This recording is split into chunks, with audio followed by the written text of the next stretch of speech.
दोस्तों नमस्कार, स्वागत है आपका 4 PM पर। मैं हूं आपके साथ अदिति। नीतीश कुमार के खिलाफ भयंकर साजिश रची जा रही है और ये साजिश कोई और नहीं बल्कि उनके कहीं ना कहीं करीबी मित्र रचते हुए नजर आ रहे हैं। दरअसल नीतीश कुमार के एक्स साथी का बड़ा खुलासा है कि थके हुए मुख्यमंत्री के साथ अब धोखा करने के मूड में है भाजपा चाणक्य अमित शाह। दरअसल दोस्तों, पिछले कुछ समय से हम देख रहे हैं कि नीतीश कुमार और अमित शाह की मुलाकात कहीं ना कहीं चर्चा का विषय बना हुआ है। कोई कह रहा है कि नीतीश कुमार के आगे भाजपा ने घुटने टेक दिए, तो कोई कह रहा है कि भाजपा नीतीश का इस्तेमाल इस चुनाव में बस करना चाहती है और उसके बाद दूध से जिस तरीके से मक्खी को निकाल के फेंक दिया जाता है, वही बर्ताव नीतीश के साथ किया जाएगा। अब दोस्तों, इस बीच खबर यह आ रही है कि बिहार के पूर्व मंत्री नीतीश के साथ एक साथ नीतीश के कैबिनेट में एक मंत्री रही बीमा भारती का बड़ा खुलासा यह है कि नीतीश कुमार अब लोगों को पहचान भी नहीं पाते। नीतीश कुमार बहुत ही अनफिट मुख्यमंत्री है और ऐसे में किसी अनफिट व्यक्ति को भाजपा गलती से भी मुख्यमंत्री आने वाले चुनाव के नतीजे में अगर भाजपा या एनडीए गठबंधन जीत जाता है तो किसी भी सूरत पे ऐसे अनफिट मुख्यमंत्री नीतीश कुमार को नहीं बनाया जाएगा। अनफिट मुख्यमंत्री को भाजपा बर्दाश्त नहीं कर पाएगी।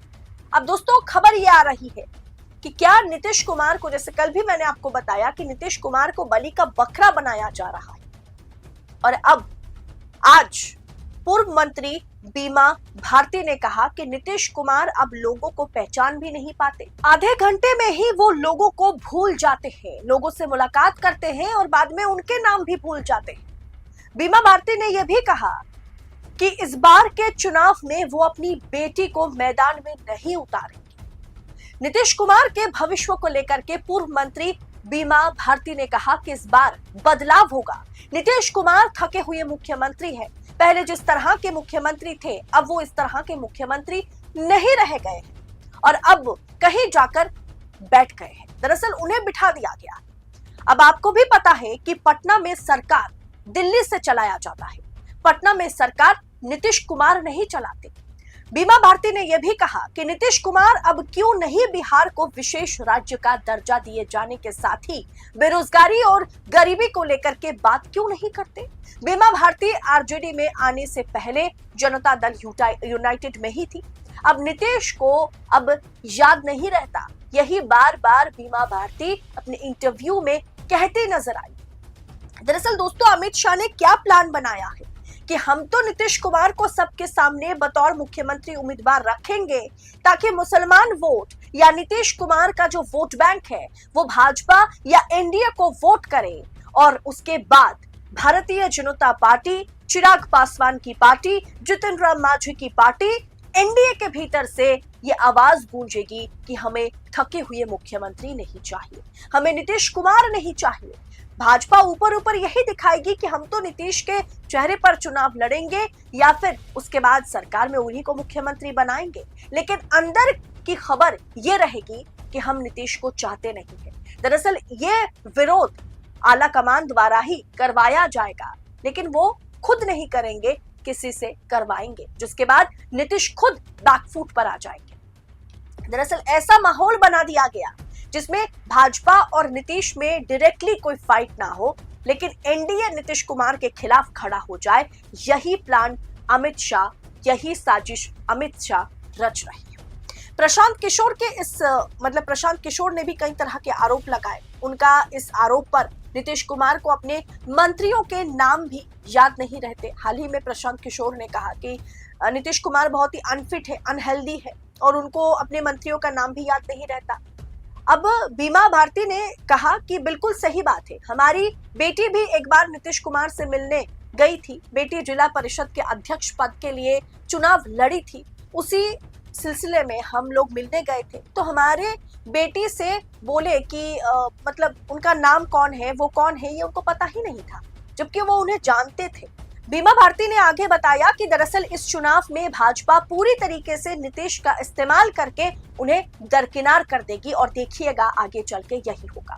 दोस्तों, आपको याद है ना कि किस तरीके से एकनाथ शिंदे का चुनाव में, महाराष्ट्र चुनाव में इस्तेमाल करके भारतीय जनता पार्टी झटके में उन्हें सीएम से डिप्टी सीएम बना दिया। वो भी बड़े मशक्कत करने के बाद उन्हें डिप्टी सीएम की कुर्सी दी गई। अब आपको पता ही है जेडीयू का हाल क्या है।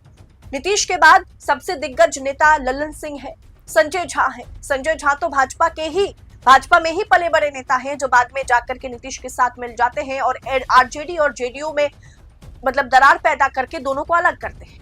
लल्लन सिंह भी अमित शाह और मोदी जी के गोद में बैठे हुए हैं। अमित शाह को पाई टू पाई खबर जो है, ये सारे लोग पटना से दिल्ली पहुंचाने का काम करते हैं। अब ऐसे में जेडीयू में कुछ भी बचा हुआ नहीं है और अगर नीतीश कुमार के लिए भी ज्यादा चिकचिकबाजी करना उनके लिए सही बात नहीं है। ना उनकी सेहत जो है वो स्वस्थ है, ना उनकी सेहत सही है और ना ही उनकी पार्टी मजबूत है। भाजपा को 2 मिनट लगेगा, 2 मिनट में, चुटकी में वो जेडीयू तोड़ने की क्षमता रखती है। और इन तमाम चीजों के बीच इसीलिए भले ही 102 और 103 पर भाजपा और जेडीयू कंधे से कंधा मिलाकर चुनाव लड़े, ज्यादा सीटें दी जाए जेडीयू को, लेकिन अब देखिएगा धीरे धीरे जैसे चुनाव नजदीक आता चला जाएगा, चुनाव की तारीखों का ऐलान हो जाएगा, एनडीए के भीतर बगावत की सूर उठेगी और कहा जाएगा कि नीतीश कुमार को इतनी सीटें अगर आप देंगे तो चुनाव हम नहीं लड़ेंगे।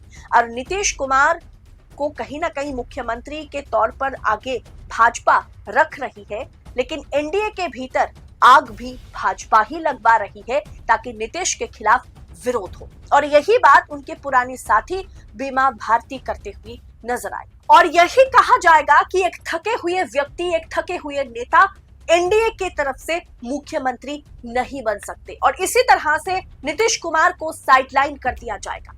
दोस्तों, इस पूरे विषय पर आपकी राय क्या है, कमेंट बॉक्स में हमें बताइएगा जरूर। रिपोर्ट अच्छी लगी है तो दबा करके शेयर कीजिएगा, अपनी राय कमेंट बॉक्स में लिखिएगा, चैनल को सब्सक्राइब कीजिएगा और आजाद पत्रकारिता को इसी तरह से सपोर्ट करके 4 PM के साथ बने रहिएगा। आपका बहुत बहुत शुक्रिया। जय हिंद, जय भारत।